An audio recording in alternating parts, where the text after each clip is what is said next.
Good morning guys. स्वागत है आप सभी का हमारे यूट्यूब चैनल अफेयरपीडिया पर।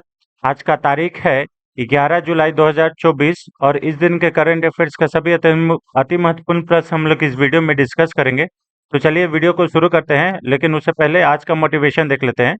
आज का मोटिवेशन है be a game changer, the world is full already full of players. बिल्कुल सही बात है। आप हम लोग जिस विद्यार्थी जीवन का बात करते हैं, यहाँ पे कॉम्पिटिटर बहुत ज्यादा होते हैं। आपको भी मालूम है कि दिन प्रतिदिन कंपटीशन बहुत हाई हो रहा है, तो कॉम्पिटिटर बहुत ज्यादा हैं। आपको क्या करना है? आपको गेम चेंजर बनना है ना। मतलब आपको उस भीड़ से अलग निकलना है, तभी जाके आपका सिलेक्शन होगा। ठीक है, तो work hard and work smartly. ठीक है, तभी आप जो है ये गेम चेंजर साबित हो सकते हैं। चलिए इसी मोटिवेशन के साथ आज का पहला क्वेश्चन देख लेते हैं। आज का पहला क्वेश्चन है, हाल ही में पश्चिम बंगाल में कुलपतियों के लिए खोज पैनल के प्रमुख के रूप में किसे नियुक्त किया गया है? तो हाल ही में बंगाल में जो कुलपति की नियुक्ति है, खोज है, ठीक है, कुलपतियों के खोज के पैनल के प्रमुख के रूप में, यानी कि एक पैनल बनाया गया है कुलपति के लिए। ठीक है, वाइस चांसलर के लिए। तो उस पैनल के जो प्रमुख है वो बनाए गए हैं यू ललित को। ऑप्शन नंबर ए इसका सही आंसर है। आपको मालूम होगा कि यू जो ललित हैं, ये भारत के सीजीआई भी रह चुके हैं।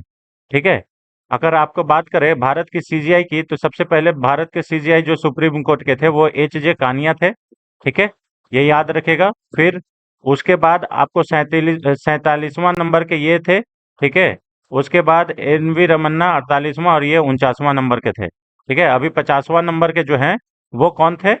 तो 50वां नंबर के अभी जो हैं वो हैं आपके क्या बोलते हैं उनका, 50वां नंबर के मैं उनका नाम मिस कर गया, मैं बता रहा हूँ। ठीक है, तो अभी 50वां नंबर जो है वो आपके जो उनका नाम है डी वाई चंद्रचूड़। ठीक है, धनंजय जो भी हो, डी वाई चंद्रचूड़ उनको बोलते हैं। तो वो 50वां नंबर के सुप्रीम कोर्ट के जज हैं। ठीक है, हाल ही में पूर्व सीजीआई यू ललित को पश्चिम बंगाल में कुलपतियों के लिए खोज पैनल का प्रमुख के रूप में नियुक्त किया गया है।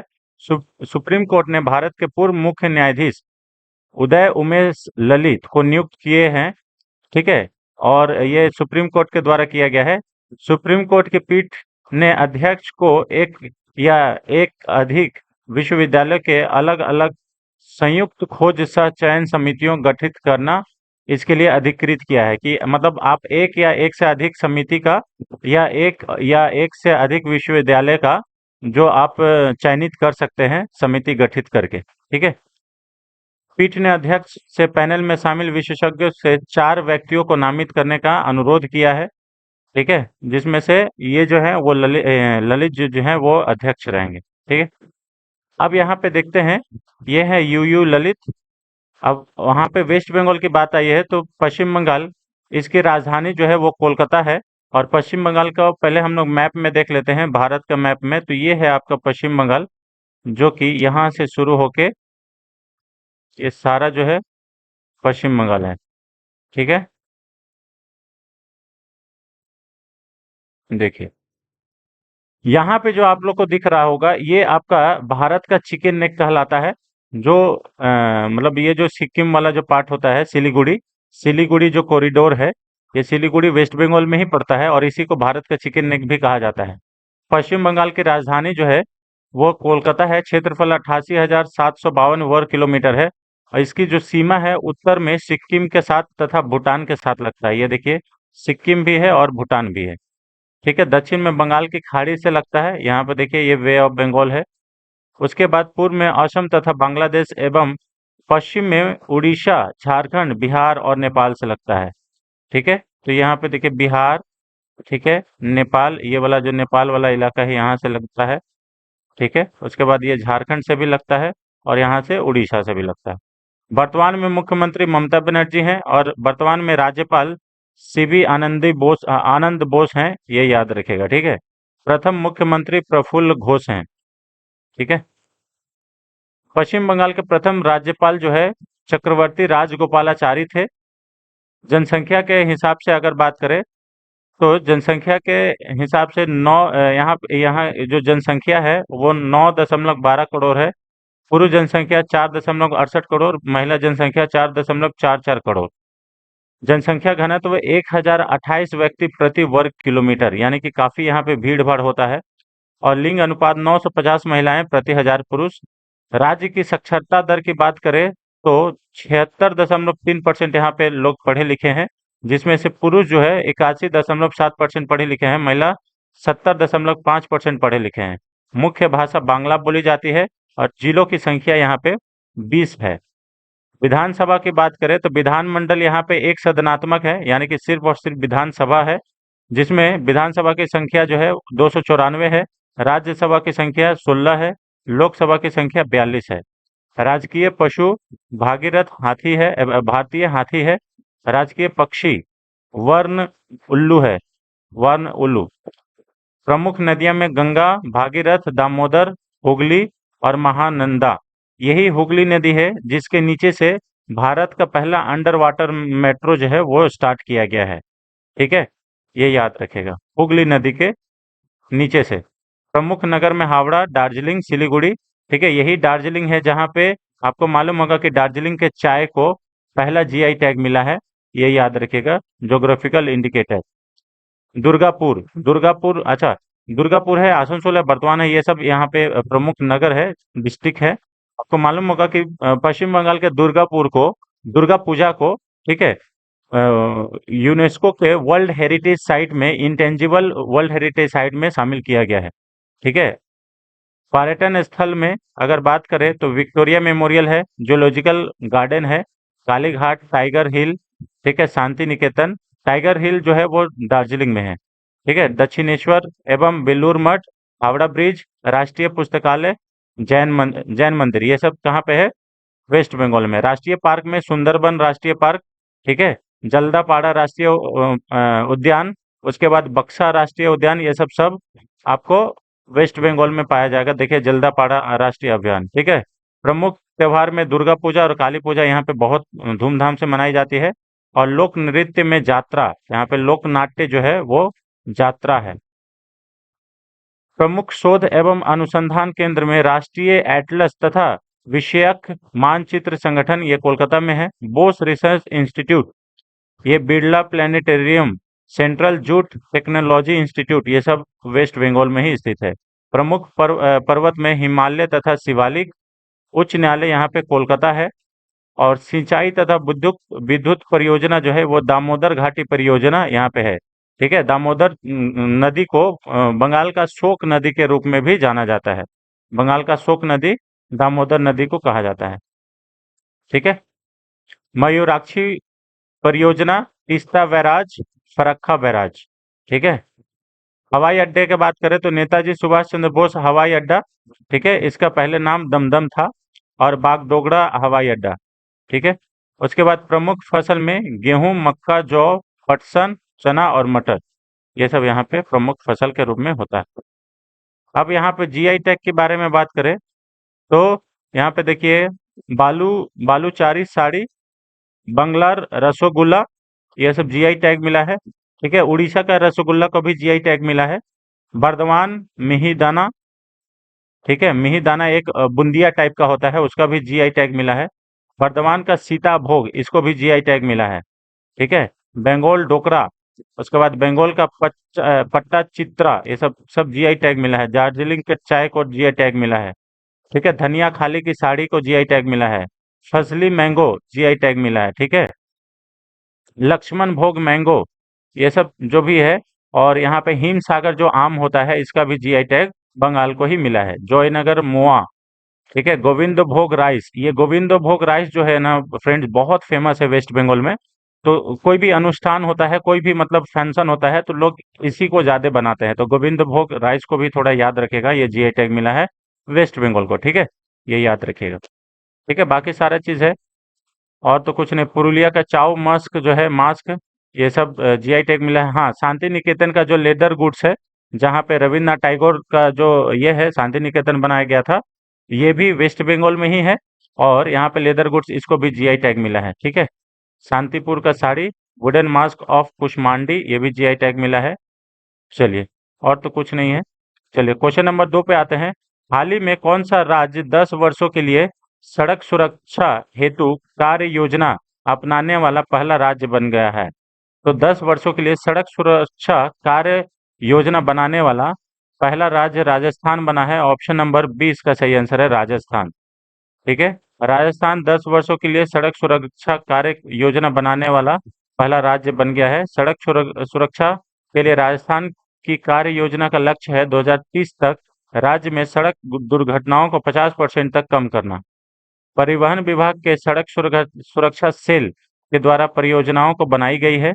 इस नीति में जनता सुरक्षा सड़क सुरक्षा प्रावधानों के बारे में जागरूकता पैदा करेगी और सड़क सुरक्षा नियमों के संबंध में व्यापारिक परिवर्तन लाएगी। यह परियोजना 3 चरणों में क्रियान्वित की जाएगी। पहला चरण 2022 से 2027 तक, दूसरा चरण 27 से 30 तक और तीसरा चरण 30 से 33 तक होगा। यानी कि हर एक बार मतलब आप समझिए कि 3-3 साल का ये किया जाएगा। ठीक है। राजस्थान की बात करें तो मैप में आपको पहले राजस्थान हम ड्रॉ करके दिखा दे रहे हैं। ये जो देखिए ये भारत का नक्शा है और यहाँ पे ये राजस्थान है। ठीक है। तो राजस्थान की जो सीमा है वो अंतर्राष्ट्रीय सीमा साझा भी होता है पाकिस्तान के साथ। ठीक है। और उसके बाद यहाँ पे देखिएगा हरियाणा, दिल्ली इससे भी सीमा साझा होता है। ठीक है। पंजाब से भी सीमा साझा होता है। ठीक है। गुजरात से भी सीमा साझा होता है। मध्य प्रदेश से भी सीमा साझा होता है। ये याद रखिएगा। उत्तर प्रदेश से भी होता है। तो राजस्थान की जो राजधानी है वो है जयपुर। क्षेत्रफल 3,42,239 वर्ग किलोमीटर। सीमा उत्तर में पंजाब, पूर्व में उत्तर प्रदेश, दक्षिण में गुजरात, पश्चिम में पाकिस्तान। और वर्तमान में अगर मुख्यमंत्री की बात करें तो नए बने हैं भजन लाल शर्मा यहाँ पे। ठीक है। राजस्थान में वर्तमान राज्यपाल जो है वो कलराज मिश्र हैं। राजस्थान के स्थापना दिवस 30 मार्च को मनाया जाता है। ठीक है। प्रथम राज्यपाल गुरमुख निहाल सिंह थे। प्रथम मुख्यमंत्री हीरा लाल शास्त्री थे। जनसंख्या 6.85 करोड़। पुरुष जनसंख्या 3.55 करोड़। महिला जनसंख्या 3.29 करोड़। जनसंख्या घनत्व की बात करें तो 200 व्यक्ति प्रति वर्ग किलोमीटर है। लिंग अनुपात 928 महिलाएं प्रति 1000 पुरुष है। साक्षरता दर की बात करें तो 66.1% पुरुष साक्षरता दर, 79.2% और महिला साक्षरता दर 52.1%। राजकीय पशु चिंकारा है। राजकीय पक्षी गोडावन है और राजकीय फूल रोहिड़ा है।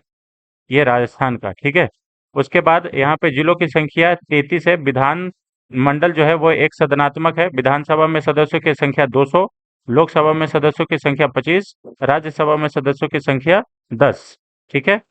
उसके बाद प्रमुख लोक नृत्य में बात करें तो डांडिया, पनिहारी। प्रमुख जनजातियां में भील, गरासिया, सहारिया। क्षेत्रफल की दृष्टि से भारत का सबसे बड़ा राज्य है ये।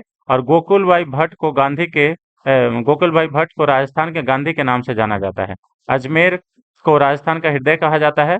क्षेत्रफल की दृष्टि से सबसे बड़ा जिला जैसलमेर और सबसे छोटा जिला धौलपुर है।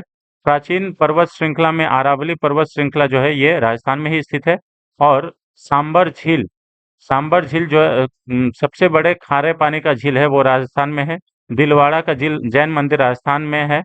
ठीक है। उसके बाद अब माउंट अब्बू में है एक्चुअल में। ठीक है। ब्रह्मा पुष्कर मंदिर ये अजमेर में स्थित है। विजय स्तंभ तथा कीर्ति स्तंभ ये चित्तौड़गढ़ में स्थित है।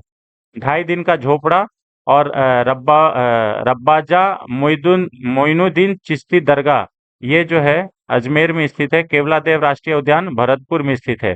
रणथंभौर वन्य जीव अभयारण्य ये राजस्थान में माधोपुर में स्थित है। ठीक है। भारत में 18 मई 1974 को प्रथम जो परमाणु टेस्ट किया गया था वो भी राजस्थान के पोखरण से किया गया था। ठीक है। राजस्थान में थार मरुस्थल है। माउंट अब्बू हिल स्टेशन राजस्थान में ही स्थित है। ठीक है। उसके बाद विश्व के सबसे बड़ी सिंचाई परियोजना इंदिरा गांधी नहर परियोजना ये भी राजस्थान में स्थित है। ठीक है। भारत में पंचायती राज व्यवस्था सर्वप्रथम 1959 में राजस्थान के नागौर जिले से शुरू की गई थी। ठीक है। तो सर्वप्रथम जो पंचायती राज व्यवस्था है वो कहाँ से शुरू की गई थी तो नागौर जिले से, जो कि राजस्थान में ही स्थित है। ठीक है। उसके बाद 1727 में राजपूत शासक जय सिंह द्वितीय ने राजस्थान शहर जयपुर को स्थापित किया था। और ये वाला इम्पोर्टेंट है, राजस्थान के जयपुर शहर को 6 जुलाई 2019 को यूनेस्को की विश्व धरोहर समिति में शामिल किया गया था। और इसको भारत का गुलाबी शहर के नाम से भी जाना जाता है। ठीक है, कोटा डोरिया जीआई टैग मिला है, ब्लू पोट्री ऑफ जयपुर। ठीक है, मोलेला क्ले को जीआई टैग मिला है, कठपुतली ऑफ राजस्थान को मिला है, संगनेरी हैंड रॉक पेंटिंग को मिला है, बीकानेरी भुजिया को मिला है, फुलकारी को मिला है, कोटा डोरिया जो लोगो होता है उसको जीआई टैग मिला है। ठीक है, उसके बाद मकराना जो मार्बल है, थेवा आर्ट, ठीक है, बकरू हैंड प्रिंट, ये सब लोगो मिला है, सोजाद मेहंदी, इसको भी देख लीजिएगा, ये जीआई टैग मिला है। ठीक है, चलिए क्वेश्चन नंबर 3 पे आते हैं। हाल ही में रूस का सर्वोच्च नागरिक सम्मान order of Saint Andrews the apostle किसे मिला है? तो देखिए, Russia's highest award order of Saint Andrew the apostle, ये हमारे प्रधानमंत्री नरेंद्र मोदी जी को मिला है। ऑप्शन नंबर ए इसका सही आंसर है। अभी आपको मालूम होगा कि प्रधानमंत्री 4 दिवसीय यात्रा पे विदेश गए थे, जिसमें से 2 दिवसीय यात्रा रूस की थी और 2 दिवसीय यात्रा जो है वो ऑस्ट्रिया की थी। ठीक है ना? ऑप्शन नंबर ऑस्ट्रिया, जो वियना जिसकी राजधानी है ना? तो ऑप्शन नंबर ए इसका सही आंसर है। प्रधानमंत्री नरेंद्र मोदी को रूस का सर्वोच्च नागरिक सम्मान मिला है। 2019 में भारत में रूसी दूतावास के प्रधानमंत्री नरेंद्र मोदी को the order of the Saint Andrews the apostle the first called पुरस्कार से घोषणा की थी। यह पुरस्कार रूस और भारत के बीच एक विशेष अधिकार प्राप्त राजनीतिक साझेदारी विकास करने में पीएम मोदी के विशिष्ट योगदान को मान्यता देता है। यह दोनों देशों के बीच मैत्रीपूर्ण संबंध को बढ़ावा देने में पीएम मोदी की भूमिका का भी प्रतीक है। इस पुरस्कार की स्थापना 1698 में सेंट एंड्रयू के सम्मान में जार पीटर द ग्रेट द्वारा की गई थी। Order of the Saint Andrew the Apostle को सबसे उत्कृष्ट नागरिक और सैन्य योग्यता के लिए सम्मान किया जाता है। ठीक है, अब रूस की बात करें तो इसकी राजधानी मॉस्को है और इसके जो प्रेसिडेंट है व्लादिमीर पुतिन है, ये याद रखिएगा, इम्पोर्टेंट है। और ये 22वें नंबर के जो उन्होंने 22वें भारत और वार्षिक शिखर सम्मेलन में सह अध्यक्षता की थी, प्रधानमंत्री नरेंद्र मोदी 2 दिवसीय यात्रा पर थे। ठीक है, चलिए, ये है प्रधानमंत्री जी जिनको ये मिला है, आप देख सकते हैं इनके गले में ये विशेष प्रकार का है। क्वेश्चन नंबर 4 पे आते हैं। हाल ही में 2024 ओलंपिक के लिए भारत के सेफ डी मिशन के रूप में किसे नियुक्त किया गया है? तो अभी भारत को 2000 ओलंपिक में who has been appointed as India chef de mission, तो गगन नारंग को अपॉइंट किया गया है chef de, India chef de mission for 2024 Olympics. Option number A इसका सही आंसर है। और ये गगन नारंग किनके जगह पे नियुक्त हुए हैं? तो मैरी कॉम के जगह पे नियुक्त हुए हैं। ऑप्शन नंबर ए इसका सही आंसर है। और आपको बता दें कि पीवी सिंधु जो है ये भारत जो ओलंपिक संघ है उसके अभी अध्यक्ष हैं, ये भी याद रखिएगा, इंपॉर्टेंट है। ठीक है, मैरी कॉम ने स्वास्थ्य समस्याओं के कारण 2024 में पेरिस ओलंपिक में सेफ द मिशन के रूप में अपनी भूमिका छोड़ दी है। पीवी सिंधु ओलंपिक में ध्वज वाहक के रूप में table tennis star, table tennis PV Sindhu नहीं, पीटी उषा जो है, ये पीटी उषा होंगी, है ना, ये पीटी उषा। ठीक है, पीटी उषा जो यहाँ पे अध्यक्ष हैं, आई एम सॉरी, है ना, पीवी सिंधु नहीं, पीवी सिंधु तो अभी खेल रही हैं और ये ध्वज वाहक होंगे। ठीक है, पीटी उषा जो है वो प्रेसिडेंट है। ठीक है, देखिए यहाँ पे लिखा हुआ है पीटी उषा। ठीक है, थोड़ा सा मिस्टेक हो गया, ये भारतीय ओलंपिक संघ की अभी अध्यक्ष है। ठीक है, पीटी उषा। और यहाँ पे पीवी सिंधु ध्वजवाहक के रूप में शरद कमल के साथ होंगी। शरद कमल जो है वो भी ध्वजवाहक होंगे। पेरिस ओलंपिक 26 जुलाई से शुरू होकर 11 अगस्त तक चलेगा। मैरी कॉम और पूर्व हॉकी कप्तान मनप्रीत टोक्यो ओलंपिक में भारत के ध्वजवाहक थे। ठीक है, चलिए, तो यहाँ पे गगन नारंग जो है वो मैरी कॉम की जगह पे India safe safe de mission बनेंगे, मतलब बन चुके हैं, इनको नियुक्त किया गया है। ठीक है, अब क्वेश्चन नंबर 5 पे आते हैं। हाल ही में भारतीय पुरुष क्रिकेट टीम का नया मुख्य कोच किसे नियुक्त किया गया है? तो आप सभी लोग मालूम होगा, ये बहुत फेमस हो चुके हैं, गौतम गंभीर राहुल द्रविड़ के जगह पे भारत के अभी न्यू हेड बन चुके हैं, हेड कोच, है ना। ऑप्शन नंबर बी इसका सही आंसर है, गौतम गंभीर। ठीक है, गौतम गंभीर को भारतीय पुरुष क्रिकेट टीम का नया मुख्य हेड कोच नियुक्त किया गया है। भारतीय पूर्व बल्लेबाज गौतम गंभीर ने 3 साल के अनुबंध पर हस्ताक्षर किए हैं। उन्होंने राहुल द्रविड़ की जगह ली है। 3 संसदीय क्रिकेट सलाहकार समिति ने डब्ल्यू के साथ गौतम गंभीर का साक्षात्कार लिया है। ठीक है, डब्ल्यू वी रमन उसके बाद इस समिति के अध्यक्ष अशोक मल्होत्रा थे। गंभीर इस महीने आधिकारिक तौर पर अपना कार्यकाल शुरू करेंगे। यह 31 दिसंबर 2027 तक सेवा देंगे। 2027 अगले वनडे वर्ल्ड कप का भी साल है। गौतम गंभीर 2019 से 2024 तक 17वीं लोकसभा के सदस्य के रूप में भी काम किए हैं। ये दिल्ली से जीते हुए थे, ठीक है, तो ये सांसद भी रह चुके हैं। उन्होंने 2008 में अर्जुन पुरस्कार से सम्मानित किया गया था गौतम गंभीर को। उन्हें 2019 में पद्म श्री प्राप्त हुआ है, ठीक है, तो अर्जुन पुरस्कार 2008 में गौतम गंभीर को मिला है और 2019 में पद्म श्री मिला है। वह एकमात्र भारतीय बल्लेबाज हैं जिन्होंने लगातार 4 टेस्ट सीरीज में 300 से ज्यादा रन बनाए हैं, ठीक है, तो ये भी इंपॉर्टेंट है, ये फैक्ट्स याद रखेगा, ठीक है। चलिए, क्वेश्चन नंबर 6 पे आते हैं। हाल ही में फ्रांस का सर्वोच्च नागरिक पुरस्कार किसे मिला है? तो highest civilian award for France has been given to whom? तो ये जो है रोशनी नादर मल्होत्रा को मिला है। ऑप्शन नंबर ए इसका सही आंसर है। ये फ्रांस का सर्वोच्च नागरिक पुरस्कार मिला है ना। Option number A Roshni Nadar Malhotra, ठीक है। सेवेलियर डे लेड chevalier de la legion d'honneur, यानी कि knight of the legion of honour पुरस्कार इसको कहा जाता है और ये रोशनी नाडर को मिला है। Order of the legion honour of the great master फ्रांसीसी गणराज्य के राष्ट्रपति हैं। फ्रांसीसी गणराज्य के राष्ट्रपति की ओर से महामहिम भारत में फ्रांस के राजदूत की थियरी माथो ने दिल्ली में रोशनी नाडर मल्होत्रा को पुरस्कार से सम्मानित किया। ये एचसीएल टेक्नोलॉजी एक आईटी कंपनी है और इसकी अध्यक्ष रोशनी नाडर मल्होत्रा है, यानी कि एचसीएल टेक्नोलॉजी जो है इसकी अध्यक्ष है रोशनी नाडर, इन्हीं को ये पुरस्कार मिला है, ठीक है, ये याद रखिएगा, इंपॉर्टेंट है। और ये नेपोलियन बोनापार्ट ने 1802 में इस पुरस्कार की स्थापना किया था, ठीक है, ये इंपॉर्टेंट है, इसे देख लीजिएगा, ठीक है। चलिए, अभी फ्रांस के अगर राष्ट्रपति की बात करें तो इमानुएल मैक्रोन है, ये भी याद रखिएगा। और फ्रांस के साथ भी भारत का जो काफी अच्छा संबंध है, ठीक है। हाल ही में राष्ट्रीय क्षय रोग उन्मूलन कार्यक्रम के लिए प्रधान सलाहकार के रूप में किसे नियुक्त किया गया है? Who has been appointed as principal adviser for national tuberculosis elimination programme? तो इसके लिए अध्यक्ष के रूप में डॉक्टर सौम्या स्वामीनाथन को नियुक्त किया गया है। ऑप्शन नंबर ए इसका सही आंसर है। डॉक्टर सौम्या स्वामीनाथन को राष्ट्रीय क्षय रोग उन्मूलन कार्यक्रम के प्रधान सलाहकार के रूप में नियुक्त किया गया है। ऑप्शन नंबर ए इसका सही आंसर है, ठीक है। यहाँ पे देखिए, डॉक्टर सौम्या स्वामीनाथन को राष्ट्रीय क्षय रोग उन्मूलन कार्यक्रम के लिए प्रधान सलाहकार के रूप में नियुक्त किया गया है। निःशुल्क आधार पर प्रोफेसर डॉक्टर सौम्या स्वामीनाथन को केंद्रीय स्वास्थ्य और परिवार कल्याण मंत्रालय में राष्ट्रीय क्षय रोग उन्मूलन कार्यक्रम के लिए प्रधान सलाहकार के रूप में नियुक्त किया गया है, ठीक है। बाकी सारा चीज यहाँ पे ये देख लीजिएगा। चलिए, क्वेश्चन नंबर ये है डॉक्टर सौम्या स्वामीनाथन, ठीक है। Engaging the private sector for health SDGs, ये एसडीजीज क्या होता है? तो sustainable development program, lessons from India's national tuberculosis elimination program, ठीक है। चलिए, उसके बाद she has also served as the director general, ये Indian council of medical research के पहले डायरेक्टर जनरल रह चुकी हैं, ठीक है। और डब्ल्यूएचओ में भी ये फॉर्मर चीफ साइंटिस्ट के रूप में काम कर चुकी हैं। क्वेश्चन नंबर 8 पे आते हैं।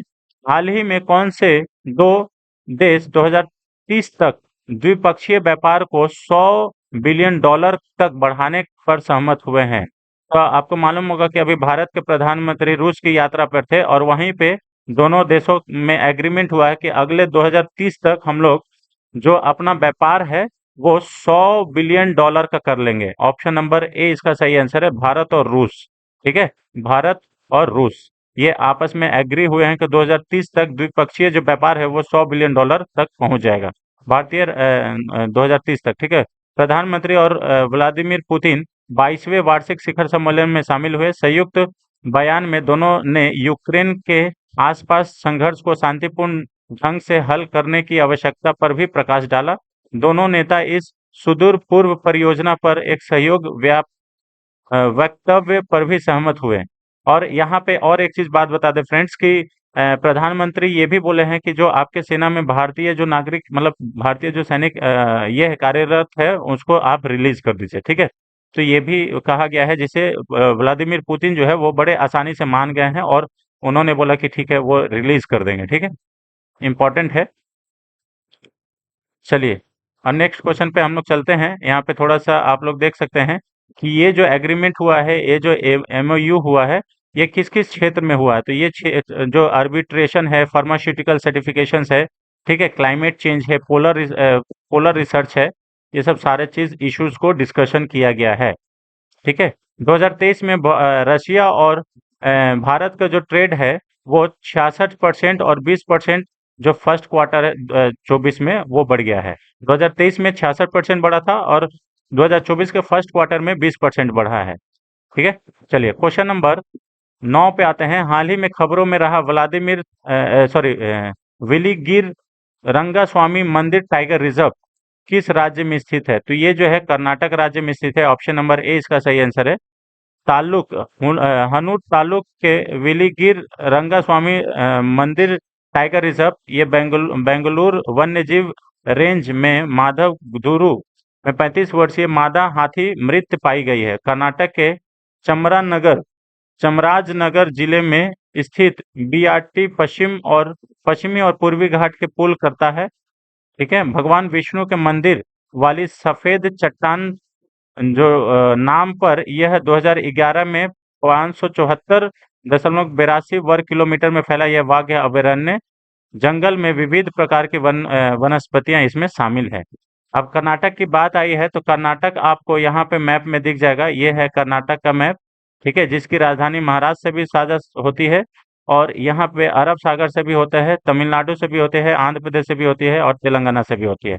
इसकी राजधानी प्राचीन नाम मैसूर है, राजधानी बेंगलुरु है। क्षेत्रफल 1,91,791 वर्ग किलोमीटर। सीमा उत्तर में महाराष्ट्र तथा गोवा, दक्षिण में केरल, पूर्व में आंध्र प्रदेश तथा तमिलनाडु, पश्चिम बंगाल, ये पश्चिम में अरब सागर। ठीक है, वर्तमान में मुख्यमंत्री सिद्धारमैया हैं। वर्तमान में राज्यपाल थावरचंद गहलोत हैं। 1 नवंबर के राज्य दिवस मनाया जाता है। कर्नाटक का प्रथम जो मुख्यमंत्री वो केसी रेड्डी थे और प्रथम राज्यपाल एच जे वाडियार थे। जनसंख्या 6.10 करोड़, पुरुष जनसंख्या 3.09 करोड़ और महिला जनसंख्या 3.01 करोड़। साक्षरता दर 75.4% है और पुरुष साक्षरता दर 82.5% है। महिला साक्षरता दर 68.1%। लिंग अनुपात 973 महिलाएं प्रति 1000 पुरुष है। जनसंख्या घनत्व 319 व्यक्ति प्रति वर्ग किलोमीटर और मुख्य भाषा यहाँ पे कन्नड़ बोली जाती है। उच्च न्यायालय बेंगलुरु है। जिलों की संख्या 30 है। जिलों की संख्या कितनी है? 30 है। ठीक है, प्रमुख नगर हम्पी, बेलगांव और बेलगांव अधिवेशन है जहाँ पे जो महात्मा गांधी है वो अध्यक्षता किए थे कांग्रेस के इसका कॉन्फ्रेंस का, राउंड टेबल कॉन्फ्रेंस का। ठीक है, प्रमुख लोक नृत्य में यक्षगान है। टीपू सुल्तान का मकबरा, बीजापुर, गोलकुंडा, गोरसप्पा जलप्रपात, ये सब कहाँ पे? यहाँ तमिलनाडु में ही स्थित है, ये याद रखेगा। तुंगभद्रा अभयारण्य, बांदीपुर राष्ट्रीय उद्यान, नागरहोल राष्ट्रीय उद्यान, ठीक है, ये सब बनेरघट्टा सब यहाँ पे ही स्थित है। ठीक है, विधान मंडल की बात करें तो द्विसदनात्मक है, यानी कि विधानसभा भी है और विधान परिषद भी है। विधानसभा में सदस्यों की संख्या 224, विधान परिषद में सदस्यों की संख्या 75, लोकसभा में सदस्यों की संख्या 28 और राज्यसभा में सदस्यों की संख्या 12। राजकीय पशु स्लेंडर लॉरिस है और राजकीय पक्षी धनेश है।